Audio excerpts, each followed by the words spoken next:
नमस्कार, पांचजन्य विशेष में आपका स्वागत है। वक्फ बोर्ड एक अजगर की तरह देश के ऐतिहासिक धरोहरों और संपत्ति पर कुंडली मारे बैठा हुआ है। ये ऐसे अजगर की तरह है जिसकी भूख बढ़ती जाती है और ये और बड़ा होता जाता है। तुष्टीकरण की राजनीति करने के लिए वक्फ बोर्ड को अधिकार पर अधिकार देकर कांग्रेस ने इतना बड़ा बना दिया कि देश में सशस्त्र बलों और रेलवे के बाद सबसे ज्यादा जमीन वक्फ के पास है।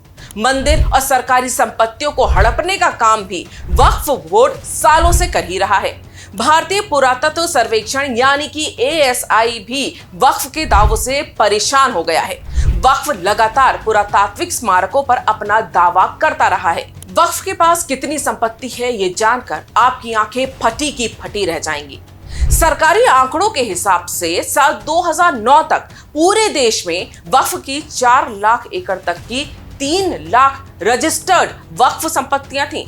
आज की तारीख में 8 लाख एकड़ भूमि में फैली 8,72,292 से ज्यादा रजिस्टर्ड वक्फ की अचल संपत्तियां हैं। यानी महज 13 साल में वक्फ की जमीन दोगुनी हो गई। चल संपत्ति 16,713 है। ये संपत्तियां विभिन्न राज्य वक्फ बोर्डों द्वारा प्रबंधित और नियंत्रित की जाती हैं। वक्फ बोर्ड की संपत्तियों की अनुमानित कीमत 1.2 लाख करोड़ रुपए है।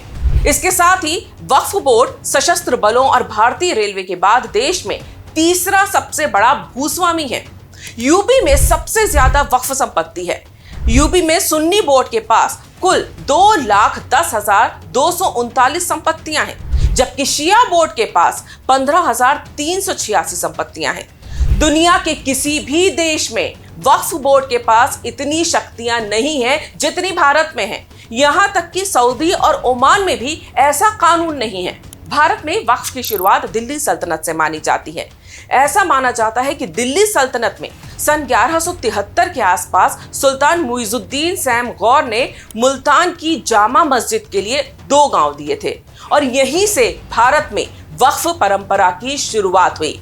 अंग्रेजी हुकूमत के दौरान वक्फ को खारिज कर दिया गया था। 1947 में आजादी के बाद पूरे देश में पसरी वक्फ संपत्तियों के लिए एक स्ट्रक्चर बनाने की बात हुई। इसी तरह साल 1954 में संसद ने वक्फ एक्ट 1954 पास किया। इसी के नतीजे में वक्फ बोर्ड बना। ये एक ट्रस्ट था जिसके तहत सारी वक्फ संपत्तियां आ गईं। 1955 में यानी कानून लागू होने के 1 साल बाद इस कानून में संशोधन कर राज्यों के लेवल पर वक्फ बोर्ड बनाने का प्रावधान किया गया। दिल्ली में भारतीय पुरातत्व सर्वेक्षण के 156 स्मारकों पर वक्फ बोर्ड ने इन दिनों अपना दावा किया है। वक्फ के दावे में विश्व धरोहर हुमायूं का मकबरा परिसर और कुतुब मीनार परिसर भी शामिल हैं। वक्फ बोर्ड ने कहा है कि इन स्मारकों पर ASI ने अतिक्रमण कर रखा है। वक्फ के दावे की जद में कुतुब मीनार परिसर में मौजूद अशोक स्तंभ भी शामिल है, जो भारत में इस्लाम के आगमन से पहले से मौजूद है। दिल्ली वक्फ बोर्ड का कहना है कि ASI ने दिल्ली में उसकी 156 संपत्तियों पर गैर कानूनी कब्जा कर रखा है। इस लिस्ट में ASI द्वारा संरक्षित कई ऐतिहासिक स्मारक हैं, जिसमें 90 नंबर पर विश्व धरोहर हुमायूं के मकबरे का भी जिक्र है। इसी तरह कुतुब मीनार परिसर में मौजूद कुवुत्तुल इस्लाम मस्जिद, जिसे 27 हिंदू जैन मंदिरों को तोड़कर बनाया गया था और अभी भी इसका मुद्दा अदालत में चल रहा है, उसके पूरे परिसर को भी वक्फ बोर्ड अपनी संपत्ति बता रहा है, जिसकी आंच में 4वीं शताब्दी का चंद्रगुप्त द्वितीय का प्राचीन लौह स्तंभ भी है। तब तो इस्लाम की स्थापना भी नहीं हुई थी। ऐसा नहीं है कि वक्फ बोर्ड की नजर सिर्फ धरोहरों पर है। दिल्ली के मंदिर क्या शमशान, क्या DTC बस का अड्डा, वक्फ की नजर दिल्ली की हर उस चीज पर है जो प्राचीन है। ना हुमायूं ना ही दारा शिकोह ने सोचा होगा कि उनकी मौत के कई वर्ष बाद दिल्ली वक्फ बोर्ड उनके मकबरे पर अपना दावा ठोक देगा। लेकिन जिस हुमायूं के मकबरे के स्मारक में हुमायूं दारा शिकोह दफन है, वो वक्फ के मुताबिक उसका है। वक्फ ने कहा है कि उसे ये संपत्ति कुतुबुद्दीन ऐबक ने दी थी। ये दावा सच्चा कैसे हो सकता है? क्योंकि कुतुबुद्दीन ऐबक के बाद देश पर मुगलों ने शासन किया। सारी संपत्ति मुगलों के पास थी।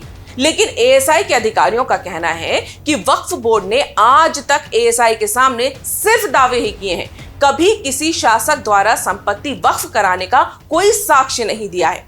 साल 2014 के चुनाव से पहले तुष्टीकरण की राजनीति के लिए जिस तरह कांग्रेस पार्टी ने दिल्ली का सौदा वक्फ बोर्ड से किया, वो भी किसी से छिपा नहीं है।